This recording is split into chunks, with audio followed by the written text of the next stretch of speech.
കൊച്ചി നെടുമ്പാശ്ശേരിയിൽ 100 ഗ്രാം MDMA-യുമായി യുവതിയടക്കം 2 പേർ പോലീസിന്റെ പിടിയിലായി.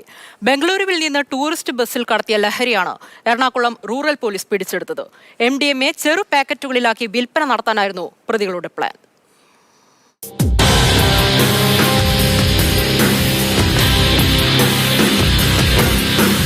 ഇടപ്പള്ളിയിൽ വാടകയ്ക്ക് താമസിക്കുന്ന ആലുവ സെമിനാരിപ്പടി കൊച്ചുപണിക്കോടത്ത് ആസിഫ് അലി, കൊല്ലം കുന്നിമേൽച്ചേരി മകം വീട്ടിൽ ആഞ്ചല എന്നിവരാണ് ലഹരിയുമായി പിടിയിലായത്.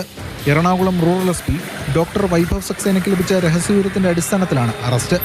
ബംഗളൂരുവിൽ നിന്ന് വന്ന ബസ്സിൽ നിന്നാണ് ഡാൻസാഫും നെടുമ്പാശ്ശേരി പോലീസും ചേർന്ന് ഇവരെ കസ്റ്റഡിയിലെടുത്തത്. പിടികൂടിയ 100 ഗ്രാം രാസലഹരിക്ക് 9 ലക്ഷത്തിലേറെ രൂപ വില വരുമെന്ന് പോലീസ് അറിയിച്ചു. യുവതിയുടെ വസ്ത്രത്തിനുള്ളിലെ പോക്കറ്റിൽ ഒളിപ്പിച്ച നിലയിലായിരുന്നു മയക്കുമരുന്ന്. ഇൻസ്റ്റാഗ്രാമിലൂടെയാണ് ആഞ്ചലയെ ആസിഫ് അലി പരിചയപ്പെട്ടത്. ശേഷം ലിവിംഗ് ടുഗദറായി കഴിഞ്ഞു വരികയായിരുന്നു. മുൻപ് പല തവണകളിലായി യുവാവ് രാസലഹരി കേരളത്തിലേക്ക് കടത്തിയിട്ടുണ്ട്. തുടർന്ന് ലഹരിക്കടത്തിനായി ആഞ്ചലയെയും ഒപ്പം കൂട്ടി. 2 പ്രാവശ്യം ഇരുവരും ചേർന്ന് രാസലഹരി കേരളത്തിലേക്ക് കൊണ്ടുവന്നിട്ടുണ്ടെന്നാണ് പ്രതികളുടെ മൊഴി. ലഹരിക്കുള്ള പണം CDMA-യിലൂടെ ബംഗളൂരുവിലെ സംഘത്തിന് അയച്ചു കൊടുക്കും.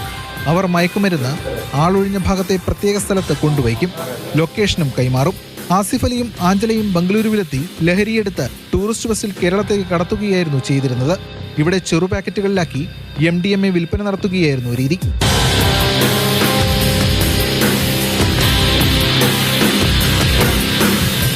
മാതൃഭൂമി ന്യൂസ്, കൊച്ചി.